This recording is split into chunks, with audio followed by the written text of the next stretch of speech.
Are judges breaking the law to avoid deporting criminal aliens? Here to talk about it with me is Lou Olowski, a senior counsel with the Immigration Reform Law Institute. Hi, I'm Dan Stein, and Lou has a fabulous must-read op-ed in today's Wall Street Journal. It's in the commentary section. It's called Bending the Law to Avoid Deporting Criminals. Lou, welcome. Thanks for having me on your show. Real coup getting this op-ed published. Basically, your concern is what? Well, I think credit goes to the Wall Street Journal for highlighting this really important issue. But the concern is that Congress says that the Attorney General must deport non-citizens who've committed aggravated felonies in the United States. And right, yet, so we have criminal aliens who committed felonies which under the law say they have to be removed or deported after they've served their sentence, right? Right. So and what? then something happens and it doesn't happen. Why Exactly. doesn't it happen? Why do they get to stay even though they're violent felons? Well, after they've been convicted, the federal government eventually gets around to starting deportation proceedings. That's when a lot of these felons go to state court judges and ask for the judges to change the criminal record so that they can then go to federal authorities and say, look at this new criminal record, I'm not an aggravated felon. And the question is, should the federal government pay attention to the original conviction like Congress required, or should the federal government defer to these judges who are taking it upon themselves to try to prevent the deportation from happening? So the judges are basically saying, I want to substitute my judgment and interfere with the operation of federal law, federal immigration law, and basically do a favor to this particular client or this particular defendant, right? Yes. And so what's the basis of this kind of discretion? What are the guardrails to prevent state judges from endangering the community by not, permitting removable aliens to be removed? Well, Congress raised the guardrails by drafting the Immigration and Nationality Act in a way that doesn't give judges this power. But a lot of them are simply assuming it and writing these judicial orders, altering these criminal convictions, even years after the sentence was entered, hoping, of course, that the federal government defers to that, even though Congress does not allow it. So if Congress has spoken and the judges ignore it, what are the remedies? What are the alternatives? How do the American people get the criminal statutes, the criminal provisions of the civil statute, of the immigration law enforced? Well, the responsibility rests with the Attorney General to make sure that the immigration courts are deferring to Congress and not to these judges. So actually, Attorney General William... You don't think the Ninth Circuit would turn around and overturn a judge's decision to remove somebody even though a state court had amended the original conviction? Well, not if it faithfully applies the Immigration and Nationality Act. We're talking about the Ninth Circuit. We're also talking about the Attorney General, and he has co-equal powers as the executive branch of government to interpret the law. And if all right, well, in your article, you say Congress should just abolish the 365-day threshold, right? There's a role for Congress here? Right. So Congress wrote the law, the federal law, in a way that defines an aggravated felony as for example, a crime of violence where the sentence was 365 days or longer. And so even though some judges are going back and changing a sentence to say it was actually a 11.9-month sentence instead of a 12-month sentence, some prosecutors are actually trying to get these initial sentences just under that 365-day threshold as well. So they are actually being more lenient with non-citizen criminals than with citizen criminals.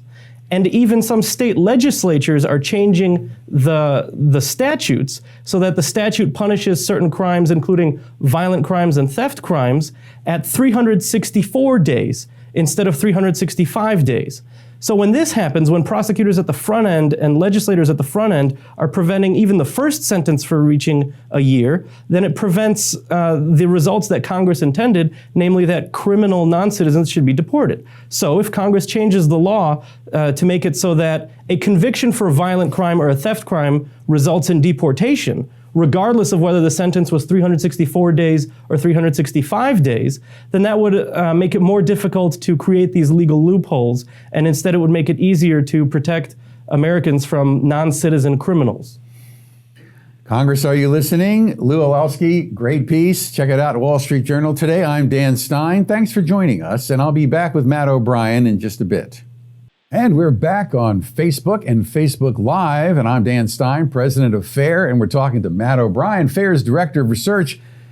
We're going to talk about the ACLU, the American Civil Liberties Union, and Matt has an excellent op-ed today in today's town hall that talks about the ACLU's tactics in the courtroom, in this case in Massachusetts, as they try to distort federal immigration law, rewrite it to their own advantage, and make it almost impossible to remove criminal aliens, or for that matter, illegal aliens. Matt, thanks for joining me. Thank you. All right, so tell us, what's the takeaway on this piece here? What's going on? Well, essentially, it's that people who have no right to be in the country at all don't have a right to be free on bail while they're being deported. It's that simple. The law is pretty clear, and it says if in fact immigration wants to detain you until you go before an immigration judge, right? You're here illegally, no right to be in the country historically, and this is what the law says.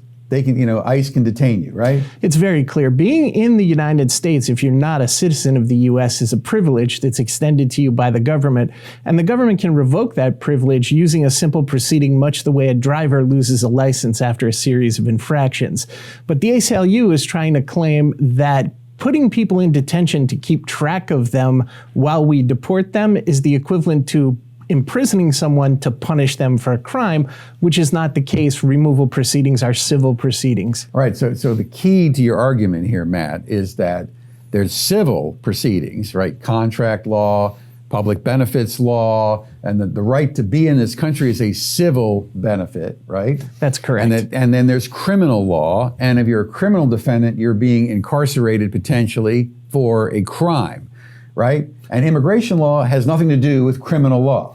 That's correct. But the sleight of hand of the ACLU is that they conflate the two and try to get, basically, there are no consequences for breaking the law, but then they want all the criminal trial type procedural protections as if they were criminals, meaning they can't be detained without, they have to post a bond if they want to, and that kind of thing, right? That's 100% correct. Criminal defendants are freed unless they're a danger to the community or a flight risk because they haven't been convicted of anything. And it's unconstitutional to punish someone if they haven't been convicted. An immigration proceeding is an eviction proceeding. The landlord, the United States, is evicting a squatter, the illegal alien or the immigration violator, in the case of people who were admitted but then broke the immigration laws. So they're not being held because they're criminals, right? They're not being held because they're being punished. They're being held in order to make sure they show up to be removed. Correct. And they hold the keys to jailhouse door. The simple way out of detention is to say, I realize I broke the law, or I came here illegally, I want to go home. I realize I don't have any right to be in the United States. Exactly. Okay. And then ICE will be happy to put you on a plane. They're not being penalized for breaking the law. They're simply being liberated back to their home jurisdiction. Right, where they have a 100% legal right to be because they're presumably citizens in their country of residence. So what motivates the ACLU to try to conflate the concept of criminal and civil law, in this case, a Massachusetts state court? Massachusetts Federal District Court. Federal District Court, okay, why? Because along with a criminal proceeding or anything that's deemed to be the equivalent of a proceeding comes a free lawyer and constitutional protections like bail. And if you want to be in the country illegally and you get picked up by ICE, if you get bailed, then you get what you want, even though ICE found you. So basically, you get away with the violation of being here illegally in the United States. And what's the name of the article in Town Hall today, townhall.com? The article is called The ACLU Misstating the Law and Misleading the Public. The ACLU misstating the law and misleading the public. So, Matt, what is the ACLU's long-term agenda? You're an attorney, director of research. Matt's got a storied career, distinguished career in government service and in private practice. He knows the immigration law and its practical impacts up and down the line. We're going to ask Matt, as a seasoned political observer of all the ACLU's litigation tactics, first of all, are they trying to forum shop? Are they trying to find sympathetic judges to get their political agenda through? 100%. They are trying to do that. These cases typically tend to get filed in the Ninth Circuit, which, as all of our viewers know, is extremely activist. The First Circuit in Massachusetts is very similar to the Ninth Circuit in its political leanings. So then what would you say would be, what is the long-term agenda of the ACLU? We assume it's about trying to make sure that people have the procedural process they're entitled to, right? What is due under the law. But clearly, their agenda is far beyond that. So what would you say the long-term agenda is for the ACLU? They're trying to establish a constitutionally protected right that attaches to anyone in the United States that person, unless the government shows that person is unlawfully here, to the beyond a reasonable doubt standard used in criminal proceedings, that person can't be deported. So that will essentially take away from the U.S. government, which is the people, the ability to eject foreigners from the United States when they violate our immigration laws. Yeah, well, if you broaden it to everything the ACLU has challenged, right? The travel ban, the ability to defund sanctuary cities, every asylum requirement the Trump administration has put in place, making aliens wait in Mexico, trying to come up with a safe country agreement concept as a matter of discretion, so we didn't get flooded on the border by illegal aliens from Central America, Northern Triangle countries.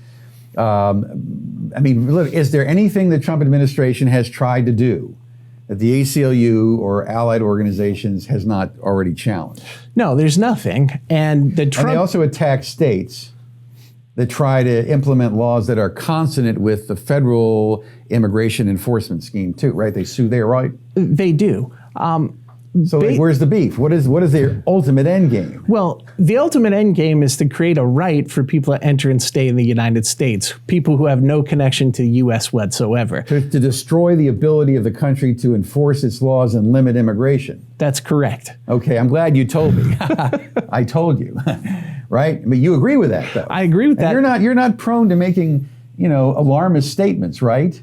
No, this is a tactic that they've been doing, trying to find activist judges who are willing to undermine all of the very settled points of law that have to do with this. The Supreme Court has said there is no right to enter the United States if you're a foreigner who is outside the U.S. The Supreme Court has said repeatedly that immigration proceedings are civil proceedings and bail does not attach.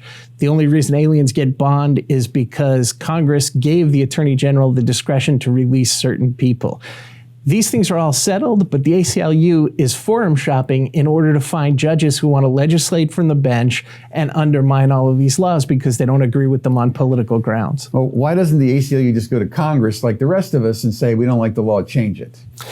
Well, because as we have seen with this phenomena of nationwide injunctions being issued through federal district courts, this is a much quicker process. And so if you're someone like the Trump administration with a coherent plan for how to enforce the immigration laws, this allows you to instantly knock that down. Whereas if you go to Congress, you have to go through the democratic process. Sometimes you need voter support, but what you need most of all is time, because as we all know, things don't move quickly up on the Hill.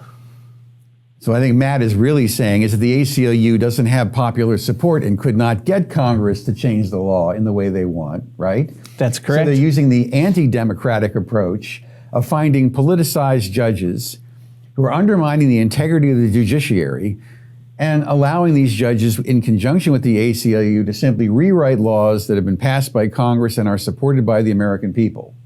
That's correct. And these are unelected government officials whose job is supposed to be interpreting the law within a very specific set of rules, not deciding whether something is a good social policy from a political standpoint. Well, I believe it's very important, and we at Fair do, that you understand the tactics of the ACLU, the big picture, all the component parts of their strategy to see the end game. And this particular article, I commend to your attention. Again, it's called The ACLU, Misstating the Law and Misleading the Public. And it's in Town Hall today. And as I mentioned earlier today, I will be mentioning earlier today, if I haven't already, in the Wall Street Journal, there's a piece by the Immigration Reform Law Institute's Lou Olowski, which also discusses a criminal alien deportation issue, which is also worth your time and attention. So I want to thank Matt for joining me on this informative occasion. And we love these great substantive op-eds. Fair, your place for great content. I'm Dan Stein. Thank you for joining us.